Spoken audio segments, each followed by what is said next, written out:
of the Texas Tribune, and thanks so much for joining us at this year's Texas Tribune Festival for what's sure to be a totally boring conversation. I know this is a hot topic, but before we begin, I just want to remind you all that Alamo Drafthouse rules apply here. We are having a hopefully semi-civil conversation, and I'm hoping we're going to be able to listen to these folks and respect everybody's opinions without a whole bunch of outbursts from the audience. There will be a solid 20 minutes of Q&A at the end, so please if you can hold your questions until then, that would be wonderful. In the meantime, silence your cell phones, and if you are tweeting, which I encourage you to do, the hashtag is TTF. All right, so just to jump in here, Texas's GOP leaders have said they can push legislation in the 2017 session that requires people, and in particular students, to use the bathrooms of the sex they were born with, not the gender they identify with. On the yes side of this is essential side of the equation. We've got State Representative Matt Krause, Republican of Fort Worth. Krause is a constitutional attorney and American history and government professor. And we have Jonathan Saenz, president of the nonprofit conservative organization Texas Values. He's worked to help pass laws to protect religious liberty and advance Bible curriculum in public schools. And on the no, this is preposterous side, we have State Representative Rafael Anchía, Democrat of Dallas. And she is managing partner of Civitas Capital, a private equity firm, and of counsel for the Haynes & Boone law firm. And Kathy Miller, president of the Texas Freedom Network, a religious freedom organization. She previously worked for the Texas Council on Family Violence and the National Domestic Violence Hotline.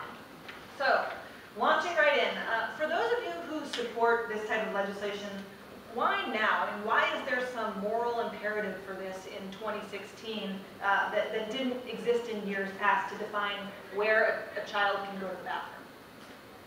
You want me to start? Either one of you. Sure. Jump in. Well, I think what we've seen is movement on the other side to force the issue. I think if everything had kind of stayed as the status quo, you wouldn't have seen those efforts. In North Carolina, the thing that started all of that off was the Charlotte City Council making their ordinance that opened up those facilities. And then in Texas, you saw it in Fort Worth ISD and others where they said, hey, we're going to change the existing structure. And so once that happens, then I think people who see this as something that's unwise and concerning then have to push back. So I think that's why it's come in this in this time, in this place, is because there are some who are forcing the issue, the others are responding. The president, with his directive as well, added to that conversation. So I think that's why you're seeing it now in 2016, because others are moving towards it, and you've got to have that dialogue pushing back and forth.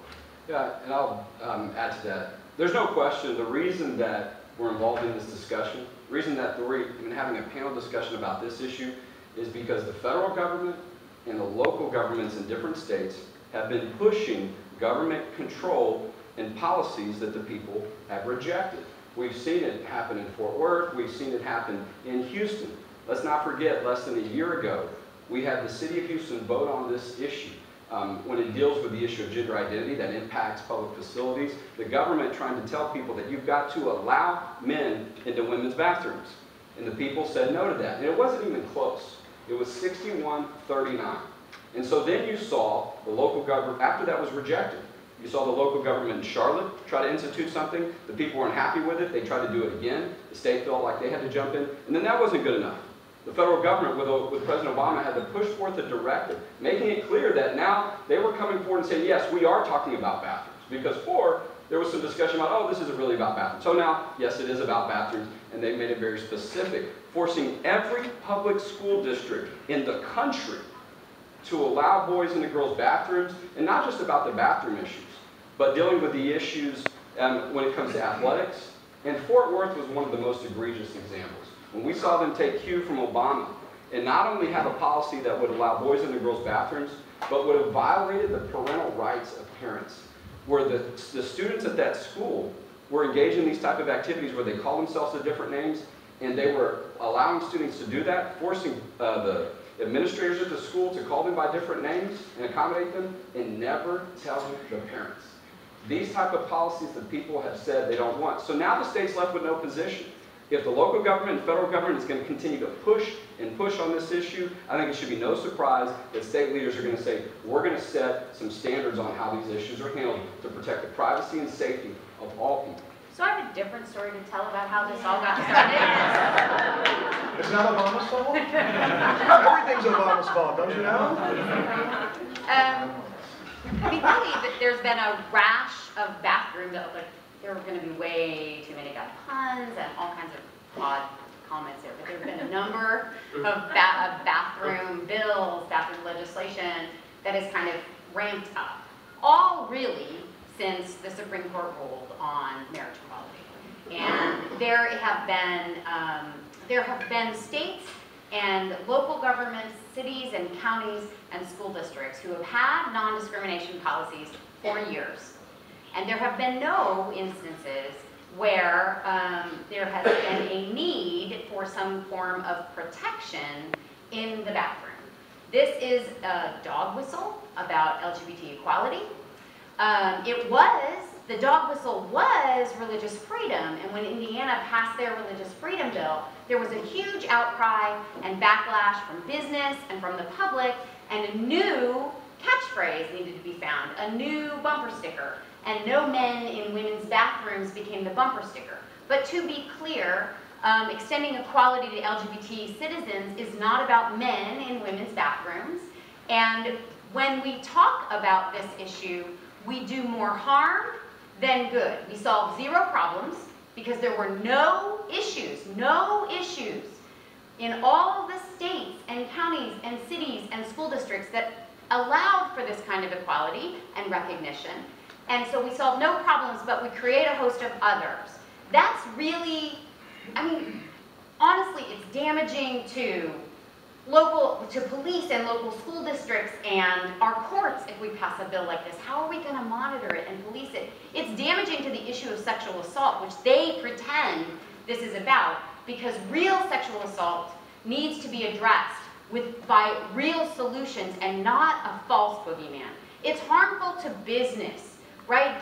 More than 1,000 businesses in Texas have signed a pledge to extend equality and make Texas a welcoming state. It's harmful to our future because millennials and people under 30 want an open, diverse, welcoming environment, and it's damaging to transgender individuals who absolutely deserve the dignity and human respect that everyone else does.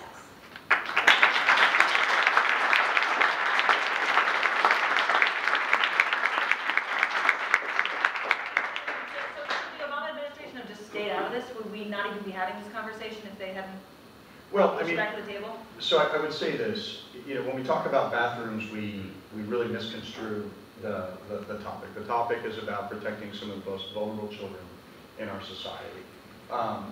Trans youth suffer from a couple of different things. One is a lack of familiarity by the general population. I mean, how many people know a trans youth here? Anybody? I guess some.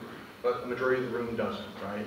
So in that space of lack of familiarity, you have fear by some, and some are really, really good at being merchants of that fear and wanting to scare people that boys are going to come into your daughter's bathroom, so they really seize on that lack of familiarity and use it as a political tool.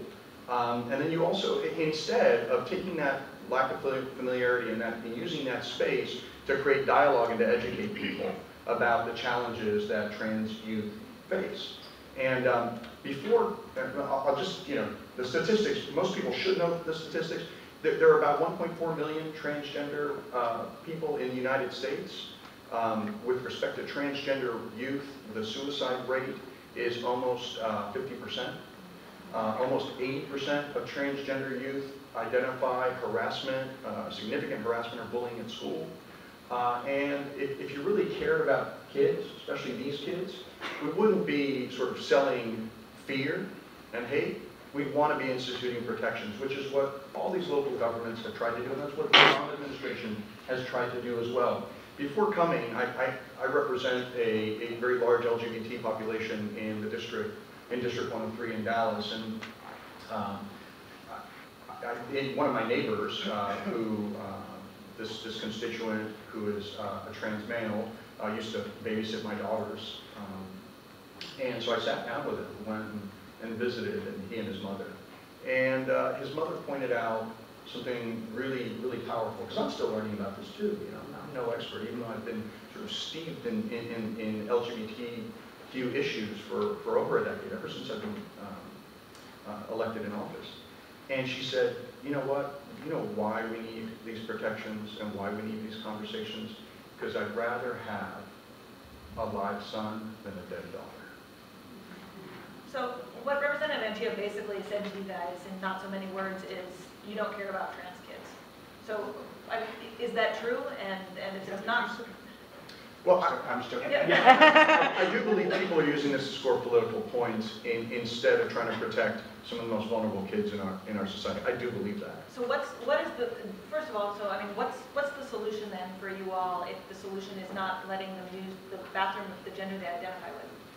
Well, just as to preface my remarks, and I speak for myself, I think I speak for a lot who are on my side of the issue. You said it's not about men in women's restrooms, but I think that actually is what it's about, because I know for me, it's not about the transgender community. More than likely, all of us have used the restroom with somebody who's from the transgender community, not even noticed it, not been a big deal. The more I researched this, the more I came across a lot of testimonials where people from the transgender community said, hey, this hasn't been an issue. I've been transgender for 9 years. I'm 6'4". I dress like a woman. I go into the bathroom. It hasn't been an issue for years. And so to me, it's not about the transgendered individuals. Those statistics you just gave about the suicidal rates of transgendered individuals are heartbreaking. They're horrific. And I would love to work with people to make sure to see what we could do to cut those down. That's horrible.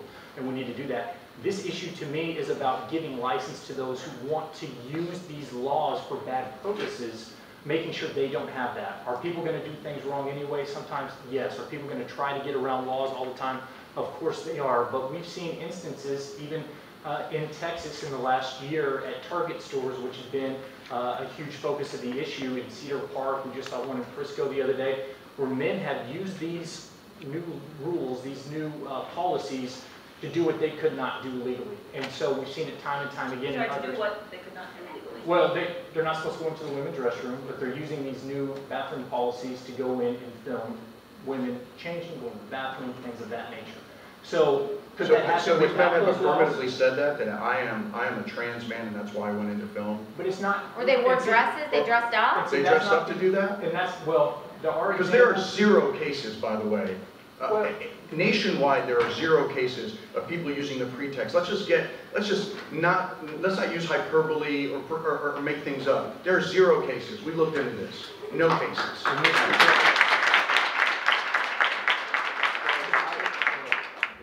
Well, I'd say, And I'll, yeah, go ahead. There's a case, well, look, there's one, I mean, there's several cases, and there's one, and I don't know if it was in your district, if Parkland Hospital's in your district, but there's a case of Just a man. outside. Yeah, there's a case of a man that dressed up as a woman in Dallas, went into Parkland Hospital. There were women in the women's bathroom, and, you know, he was cited for it, and there was some concern that he was going to be prosecuted as a biological man for going into the women's bathroom, and where the woman and her daughter that were in there were very concerned and upset about that. So there are a number of cases, and so. But again, cited for what? For going in or for doing something that was, you know, harmful to those? Well, okay, so, well, first of all, going into the bathroom where he's not supposed to be is a violation of privacy. So And there's a law that covers that. So Title 42, Section 9 covers that already. It is already illegal to do that. And if he was cited, he'd be cited under that provision. So he used the laws in place in Dallas as a protection, so he wasn't prosecuted for just going into the bathroom, even though he didn't identify, even though he wasn't a biological man, or biological woman. So he was a biological male going into the women's bathroom. Just his presence alone is very concerning to women. And I think that's what's being missed in this discussion, okay, is that you have women that are in the bathroom that just because the presence of a biological male, and they're aware of that, for whatever reason, they come across that, it's traumatizing, it's concerning. Think about women who've suffered sexual assaults, who are victims. There's actually a website too called Ask Me First, Please. It's an effort where women are saying, nobody asked us, the Obama administration didn't ask us about this. Alliance Defending Freedom also has a website of video of women that are coming forward talking about how they were traumatized and they were victims of sexual assault. And now they're reliving some of that just when a man enters the bathroom. It's not just about a lock on the stall. It's about the reasonable expectation of privacy that the bathroom door provides. And women and children are continuing to be snuck up on. It's happened in Seattle. We talked about Target. And it creates an environment when you have a nationwide policy, when you have folks that are pushing new laws, government intruding on people and saying this is how it has to be done, you can't even raise a question if the wrong person goes into the bathroom or you might get in trouble. The concern is it creates an environment where nobody's guarding the bathroom door. Well, so nobody is guarding the bathroom door, and that is a problem in and of itself. But laws expanding equality and civil rights are not new. Even laws expanding equality and civil rights to LGBT citizens are not new. This is not a new, fad or something, right? So the bathroom has been a central, bathrooms have mattered in civil rights struggles for a really long time. They used to post signs above bathrooms about what color your skin was and whether or not you could use it. When women entered the workforce, they didn't have bathrooms. There's been an issue. People with disabilities have fought for bathroom equality. Certainly, I will agree with you all that it is a place where people feel vulnerable, maybe, or it gets at something, right? It gets at something, which is why it's an effective political message and a terrible public policy. Because what we really need is a place where everyone can feel safe.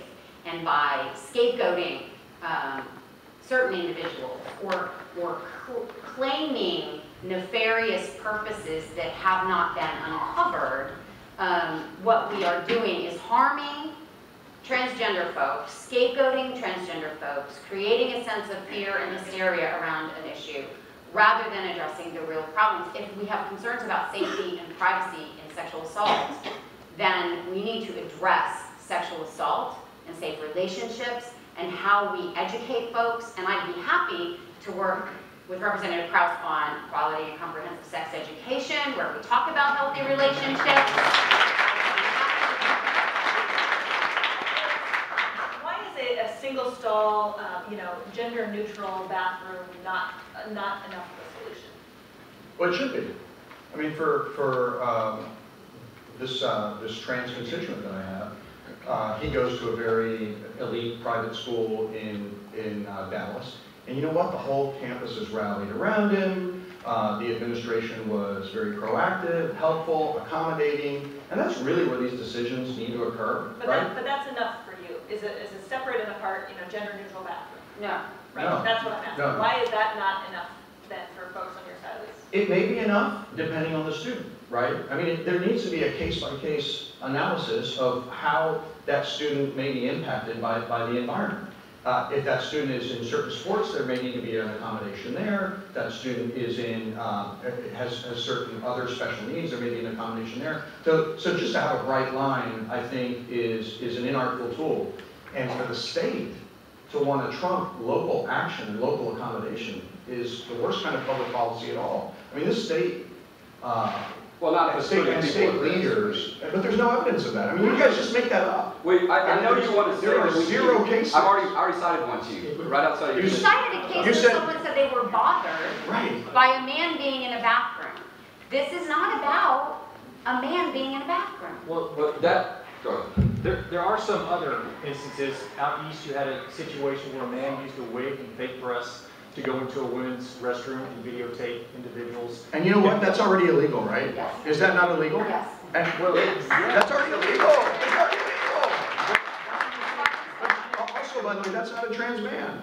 Well, Right, exactly, and that's your definition. I mean, What's yours? What's yours? And what's the legislature? What's your definition? What's the federal government? And so this is where we get to where we don't have a clear standard in place on some of these issues. I thought it was interesting we had this discussion about whether a single stall bathroom or if the issue is about someone who's transgender or is having an uncomfortable situation in the bathroom and they're given access, they're accommodated by having a private bathroom, there's nobody else in there. So you can see how some people think, well, that would make them comfortable. That's being rejected. That was rejected in North Carolina. The Obama administration is rejecting that. They want there to not be any real standard. And men and women's bathrooms may not bother you, Kathy, but it bothers a lot of other people. It's 61-39 in Houston. That's how many people it bothered. With a record turnout in Republican and Democratic districts, sending a very clear message that privacy and safety matter. When you have the government passing sweeping laws on these issues that impact everyone, it doesn't just impact the experience of the transgender individual,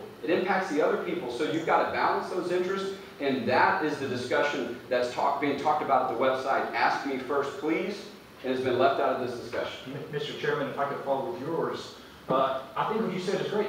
In my research, I did not find one instance where a transgendered person had committed one of these sexual assaults, committed one of these crimes. I never saw it, which for me, again, goes back to my issue is not with the transgender community. It has nothing to do with that. It has to do with those who are using these laws, who are using these to go in and make their access a little bit easier. So you would support legislation acknowledging gender identity and establishing protections for transgender individuals, and somehow escalating or elevating privacy and sexual assault concerns that are legitimate. So you're cool with non-discrimination protections that include gender identity and... Look what happened in Washington at a public pool. A guy went into the women's restroom or the women's locker room and started undressing. And they said, oh, you can't do that. And you're a guy, you can't do that. He said, yeah, based on our new laws, I can do whatever I want. And they said, hey, can you do this? That's a direct quote.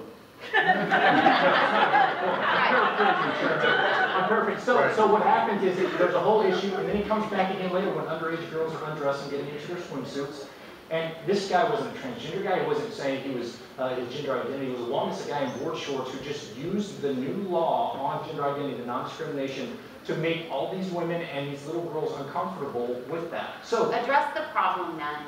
Do not address the. What's the do problem not. At that point? Well, I still haven't heard of an actual case where the laws have been used to cause that was in Washington harm, State. and you are still talking about a bad actor, right? So what you're saying is it's okay to scapegoat folks and to cause fear and a misunderstanding of what it is to be transgender in order to address a problem that we could, a non-existent problem, but in your mind a problem that we could address otherwise first. Second, a single unisex bathroom would be great if it were available to everyone, if it didn't single out a teenager. Like, come on. I'm a mom, my kids are, I'm 20-something and an 18-year-old, so I'm living with a teenager world.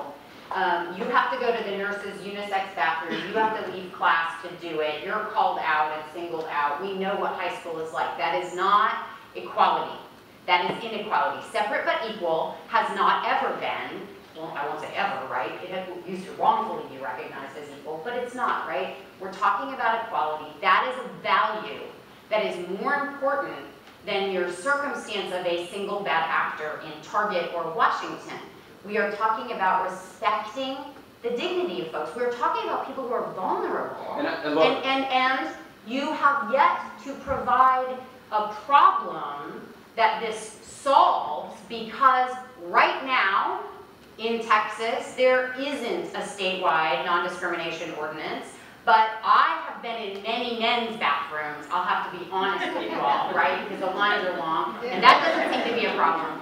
And there's no one guarding or policing the bathroom today. I don't carry my birth certificate with me to prove what my designated sex was at birth. You aren't identifying a problem, you're scapegoating, and it's a dog whistle. Well, look, as we talked about, the government at the federal and local level have been pushing these policies that have changed what Title IX has said for decades. That you can have sex-segregated bathrooms, you can have a men's bathroom, you can have men and women's athletics teams. But the Obama administration, and look, this is the reality. When you have the federal government try to push a law and policy that they could not get through congressional, we should all be concerned about this type of action that hasn't been vetted and hasn't been approved. We've seen these things pushed and they've been rejected time and time again in cities. The Obama administration is going so far now to mandate that even at women's shelters, for women that have been battered and abused, that these type of policies exist to where biological men can be a part of a women's shelter. That is going to make women uncomfortable, and I think that is being overlooked. And how you balance these issues and not overlook the other people in the situation they're put in and their legitimate concerns. It cracks me up because you know, if you believe that the federal government is preempting states and mandating things, then your response is for the state to preempt local governments and mandate things. That makes no sense at all. And look, do you know what Title 42 Section 9, subsection 11A says in Texas Penal Code? Any idea? Why don't you tell us? I'm going to tell you. It says that if you are in a place where you have an expectation of privacy and someone enters that place and is looking at you, peeping, etc., it's against the law. And that exists, has always existed. Laws against sexual assault exist. Laws against simple assault exist. We don't need state government trying to invent another law. The laws are in place. You know, it's curious that people who want to come up with a solution on this don't work on penalty enhancements for those issues. They want to create this new category, this new state regulatory construct that business is completely against, by the way, in order to solve this quote-unquote problem. All right, I knew I wasn't going to have to work today, but I am going to ask a couple of questions. I would like to talk about those business implications for a second. First of all, I'm going to throw in two questions since I rarely get to ask them. The first is I want you to forecast how likely this is to pass in the upcoming legislative session, to get filed and passed. The second is, if it passes, because we're familiar with our Texas legislature, what are the business implications going to be? Are we going to, I mean, Texas is home to the Final Four championship in San Antonio in 2018, I think it is. I mean, are we going to lose that kind of business? Well, let me say this first of all. We talk about it. The people that Representative Anchía and probably himself and others that support some of these measures like Houston and others, they've been pushing this type of legislation at the state level. So it's not like, oh, Republicans are now going to come in and come up with like one bill. They've been pushing to change, to have policies that would have been similar to Houston, that would allow biological men into women's bathrooms. So I'm sure they've got a whole suitcase of laws of their own that they're going to be advocating. True, but and they're going to try to push. Made this, I understand that, but let's be clear on what is going to be happening at the legislature in the back and forth on some of these issues. Let's talk about the business side of it. After Houston voted down an ordinance very similar to what you see in North Carolina and other parts of the country, guess what? The NFL issued a statement the next day. The Super Bowl is going nowhere because people are asking. The NCAA Final Four was held in Houston. And 1 month later, they changed their policy about consideration of cities, and they have decided that they will think about inclusiveness, and they have announced that they will not put their major events in North Carolina, which did pass a statewide bill on bathrooms. North Carolina's Exhibit A. Yes, Exhibit A. First of all, that issue is not over because we've seen people in North Carolina standing their ground. We realize that folks that are involved with pushing these people policies that allow men into women's bathrooms want to use politics and bullying tactics to hurt people financially. Okay, that's why they pulled out of some of these things in North Carolina. They're trying to twist the arm of folks in North Carolina, and the governor and those people are standing firm. But you know where the economic impact really has shown up in a natural and direct way is at Target, where they've instituted a policy like this. And their numbers have gone down. They've invested $20 million in putting in single-stall bathrooms because they're losing tons of business. So we have not seen any correlation to these type of issues having an economic impact on the type of policy, particularly Texas. Texas voted down that issue in Houston, and we're one of the best places for business. And so, you can make the arguments politically, and you can use those tactics to pull them, to try to bully people to get out of the state. But the impacts, North Carolina's business continues to be strong in spite of these political maneuvers lately. And the NBA had a deal in place. There was a compromise in place. McCrory met with transgender people, just like Paxson. Paxson's met with transgender families of transgender child. They have met with them, and they made compromises. And you know what? It wasn't good enough for the folks on the other side, on the LGBT side, advocating it, and they called the deal off, and that's when the NBA pulled out. So we'd look at compromising and coming up with accommodations, but the accommodations that have been offered so far seem to never be good enough, and the list continues to go on. They want BYU and other universities kicked out of the NCAA. They don't even want them to play sports if they don't allow men into women's bathrooms. That's where this issue is going. North Carolina, more than 200 major CEOs and business leaders signed an open letter calling for repeal of HB 2. Many of North Carolina's largest employers, including major film studios and PayPal and Deutsche Bank, have stopped investments in the state. Did PayPal move out of the state? I'm sorry, I let you go, so let me complete. Did PayPal move out of the state? Artists, including Beyonce They're still there. and Springsteen, have refused to perform there. And the Charlotte Chamber of Commerce said in May that it has cost their area alone $285 million and 1,300 jobs.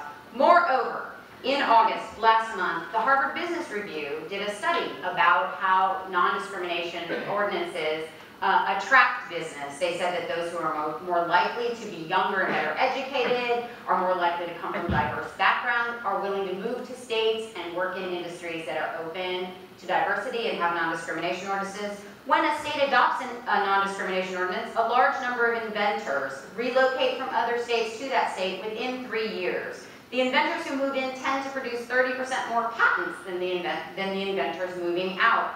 Firms headquartered in states that pass NDAs have an 8% increase in the number of patents and an 11% increase in the number of patent citations. The innovation class, the creative class, the businesses that are moving to Texas are caring about this issue. They're asking the question. Houston is a city, Texas is a state. When North Carolina, the state, passed a bill that limited equality, they suffered major economic consequences, and I think that's instructive for the state of Texas. Well, California, New York, and some of these other states have statewide policies like that, and they are at the bottom of the list when it comes to business. California's ahead of Texas for that. Just FYI. Not anywhere close. Texas has worked over 10 years. Created more jobs than Texas last year. Created more jobs. So I'm a businessman. I serve in the citizen legislature, but I'm a businessman. I'm managing director of a international private equity firm, specializes in real estate, and I'm a corporate finance lawyer with the largest law firm in Dallas. And both those firms, by the way, are members of Texas Competes. Yes. And I'm very, very proud of that. The chambers of commerce and convention and visitors bureaus all over the state are going to work against this bill. Those in the largest and most conservative business organization in the state, the Texas Association of Business, is going to work against this bill because it's bad for business and it's bad for the state.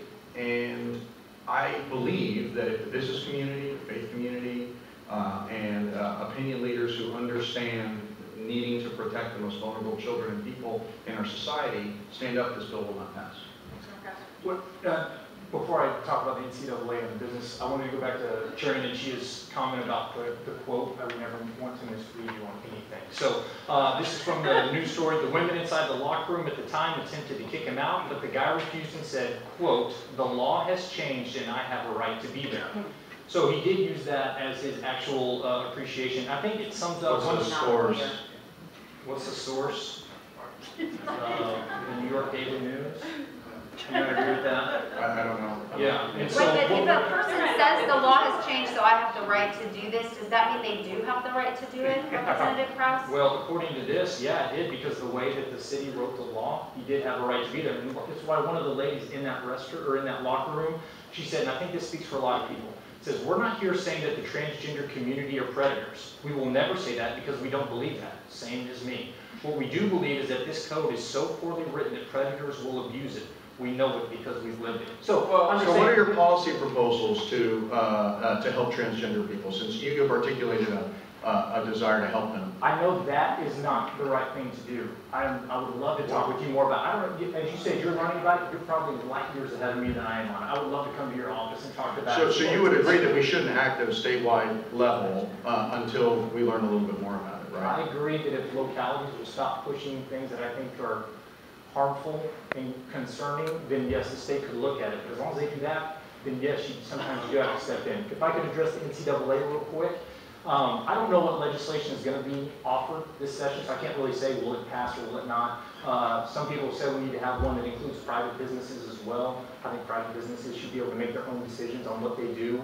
Like Target? Yeah, I may not agree with it, but they have every right to do it. But that doesn't mean I agree with it. I still think it's harmful. But with the NCAA, the NBA, all those, Bruce Springsteen, Bryan Adams, I just wish they would be consistent, right? Because the ACC right now, who is the title sponsor for the ACC National Championship game? It's Dr. Pepper. Well, Dr. Pepper's distribution company does a lot of businesses in countries that not only don't let LGBT people go to the bathroom, they punish them with death or imprisonment.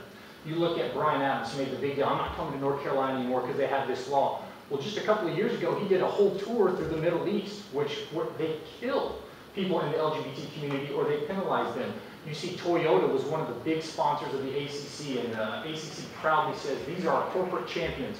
Well, Toyota has plants in, I think it was 3 states, Egypt, 2 others, that not only don't allow LGBT people to go to the bathroom that they choose, but actually punish them with death or imprisonment.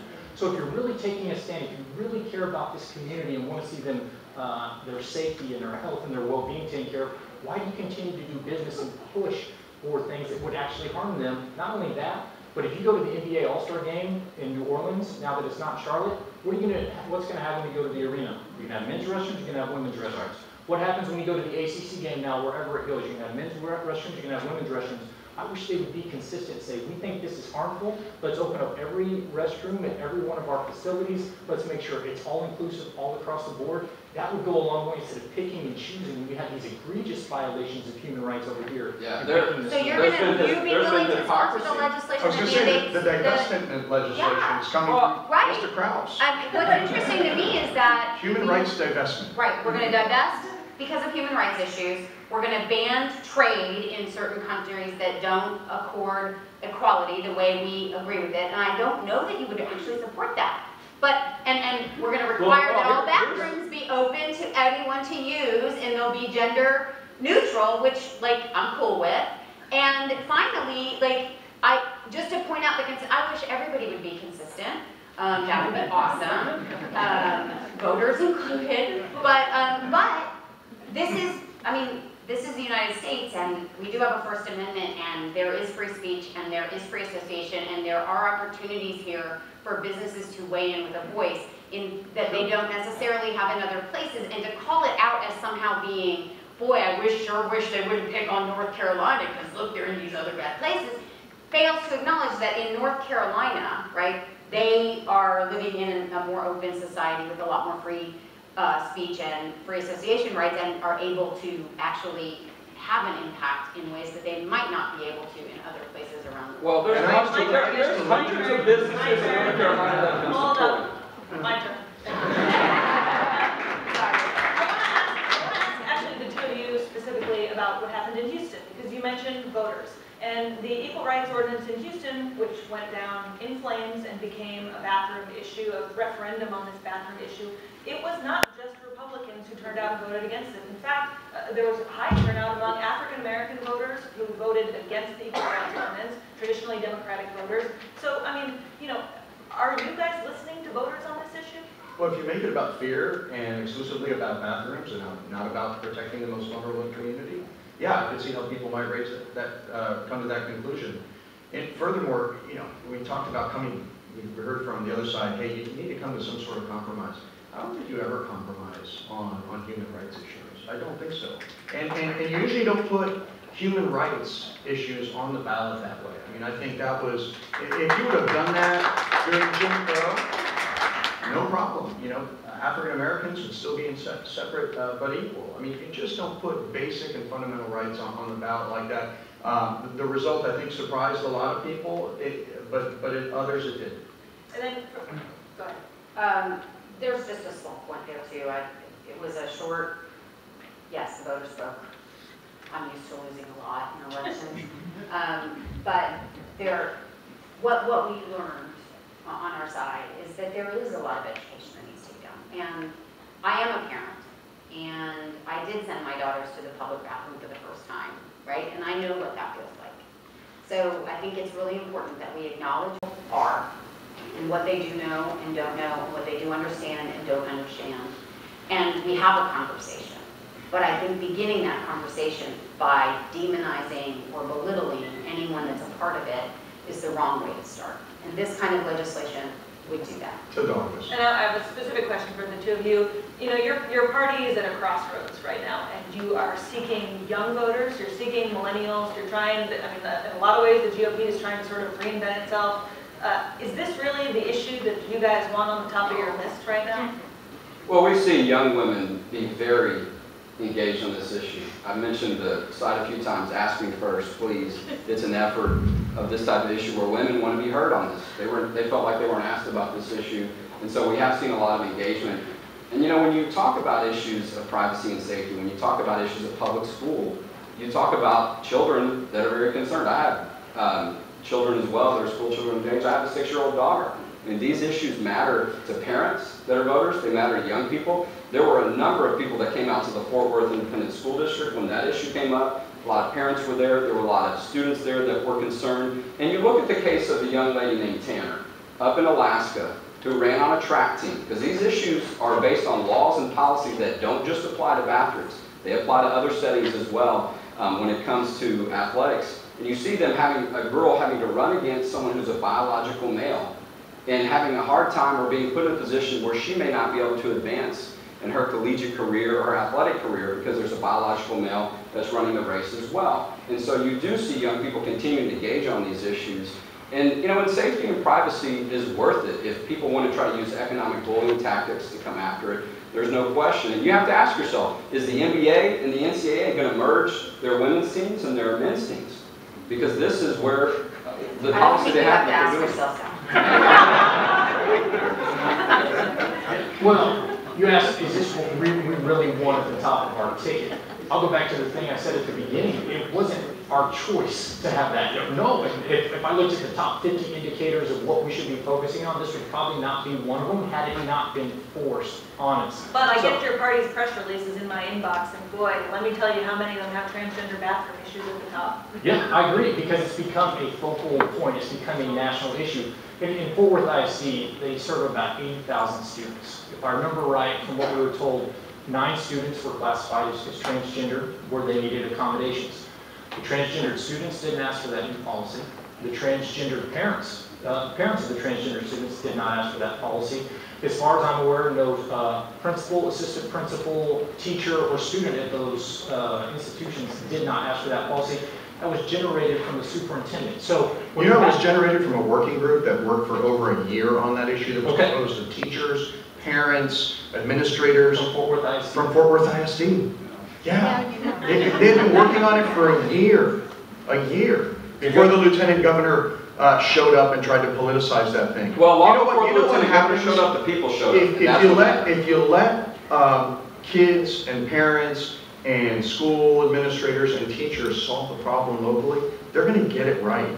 I saw it happen in the case of my constituent. They're going to get it right. Because, and coming in and sort of demonizing these kids and trying to call them out as aberrant for political purposes is not the way to handle it. I'm not sure anybody called out those kids or called them aberrant. As far as I understand, I don't remember that setting where, I do agree with you, they will figure it out. We saw that in Fort Worth. It wasn't so much the lieutenant governor or anybody else who drove that. It was Stand for Fort Worth, a group of taxpayers, a group of parents in that school district who really drove that process. And you should see the press conferences and everything they had. It was across demographic lines, it was across socioeconomic lines.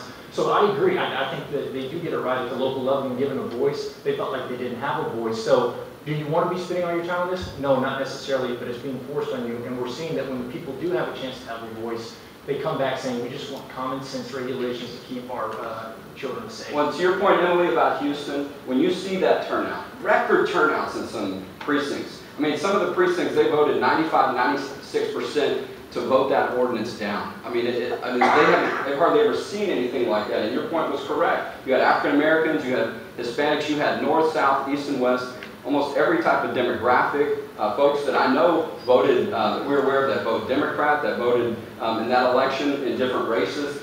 And there were people that didn't even vote on anything else in that election, just that ordinance. And when you have 1,200 school districts across the state of Texas and the federal government saying, I will withdraw your federal funds from some of the most vulnerable students that are counting on those federal funds that need certain accommodations, that have issues that they have to deal with. When you have the federal government saying, I'm going to take that away unless you allow boys into girls' bathrooms, and you see the voter turnout in Houston and the result, that's why this issue has been elevated to such an important issue for privacy and safety, and put the state in a position where they feel like their constituents and their public school students deserve this type of action.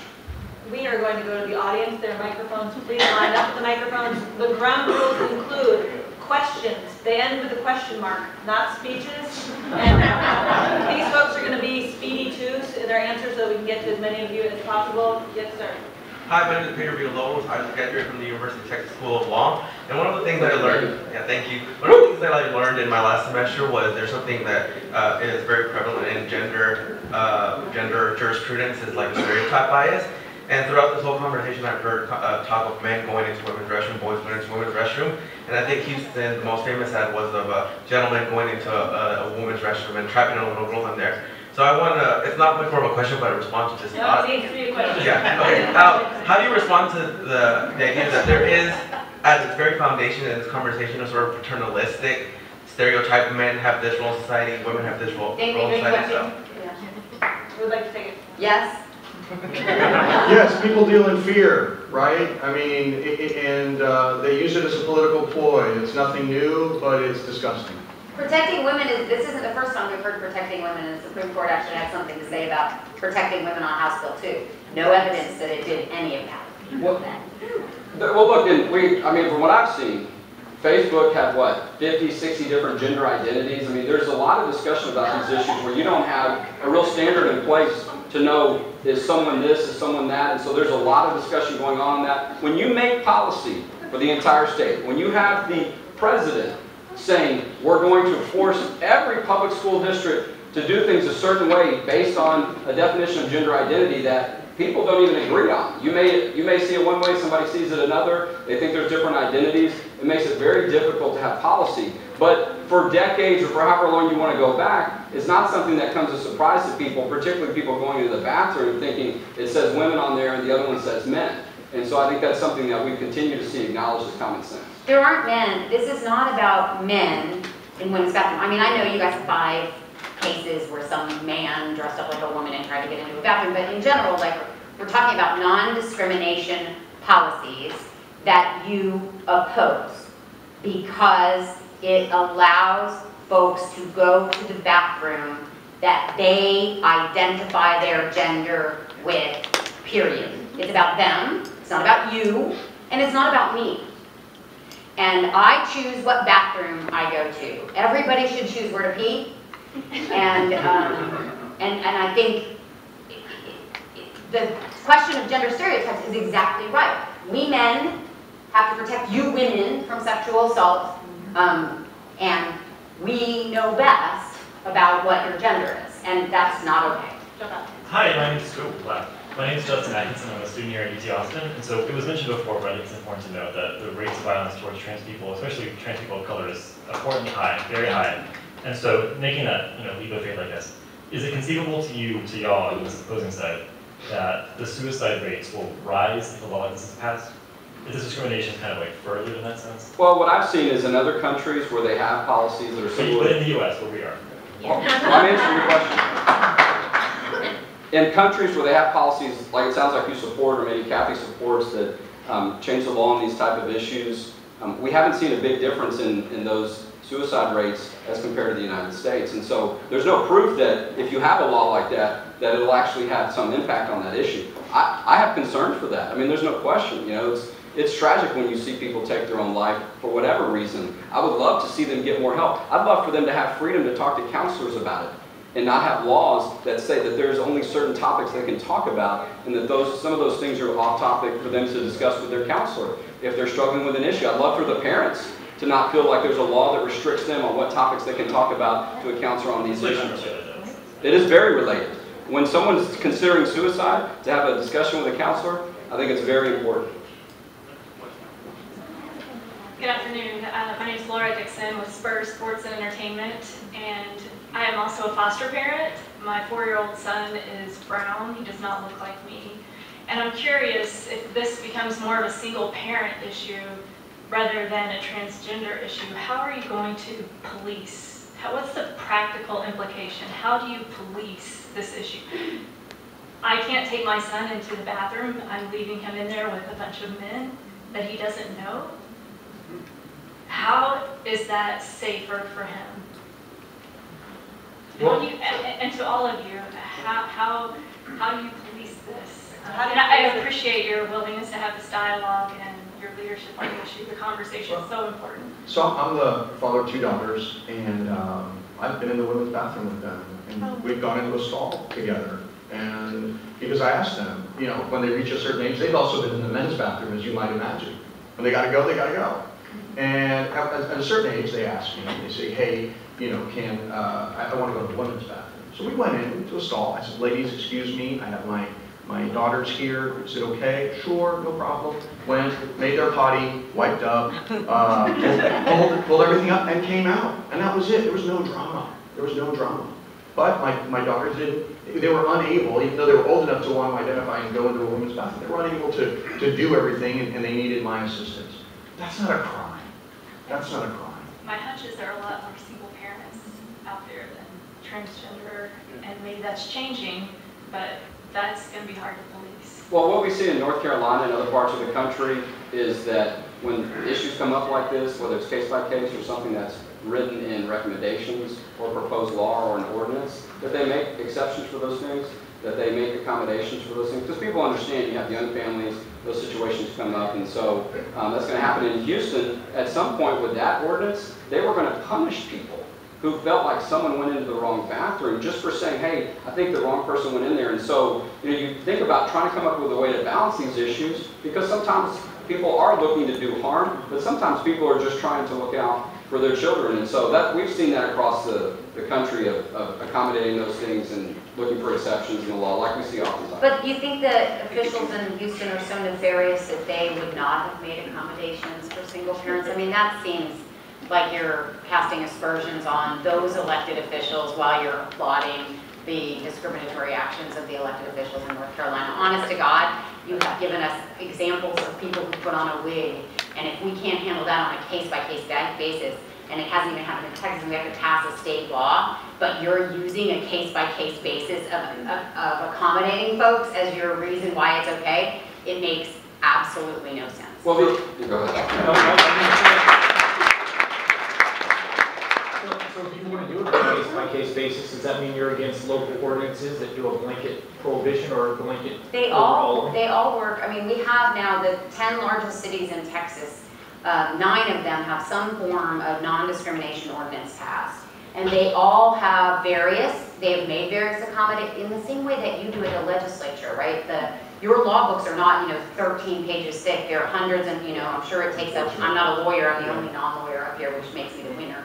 But I had to do a lawyer joke. But right, they're thick because you've learned, right? And we've learned about how important equality and lifting all votes and honoring all people is. We've had conversations like this before about race and about gender, and now we're having it about gender identity. And in the end, we can, I believe, figure out how to treat people equally and honor them and get it right.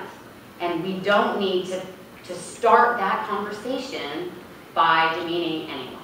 Well, in order to treat people honorably and equally, you can't ignore the other children and other people that are also in that bathroom when someone walks in there as well.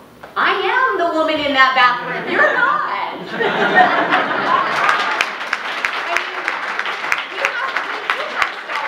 do have privacy, and I'm not offended washing my hands next to a man, and it doesn't threaten me. And I worked in domestic violence and sexual assault. I have some experience here. Reliving the trauma happens in lots of different ways. And you're not talking about all of those different ways. You're culling these small bits of fear. It's really hard for me to keep my cool about this, actually. But I am in those bathrooms. I know what kind of privacy I expect. Well, and I've never, ever had an issue. Yeah, let's keep the questions coming. Yeah, hi, my name is David Wiley. I'm a faculty member at Texas State University. I'm also a former school board member. And I promise not to use New York Post or Facebook as my references. But two things for the state reps. Are you guys for local control or not? Or is it just when it's convenient? And secondly, if you're really worried about all those kids in school, you're going to take some of this energy from this manufactured crisis and maybe spend on trying to adequately funding public schools.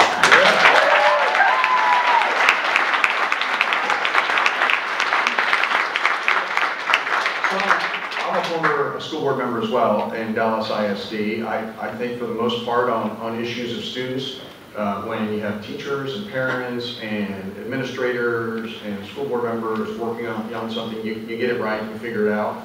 I think that's the best place to figure things out, not in Austin. And so I am for local control.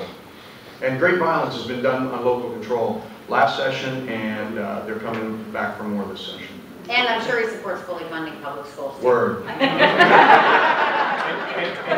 you said you're a professor? Yeah. What subject? I teach actually health education, do teen pregnancy prevention and sex ed. So I'll talk to you about that too if you have a few minutes. When you have a local control debate, because I hear a lot of times you're hypocritical, you're telling Washington, D.C. to stay out of our stuff, but yet you're trying to tell the localities what they're supposed to do.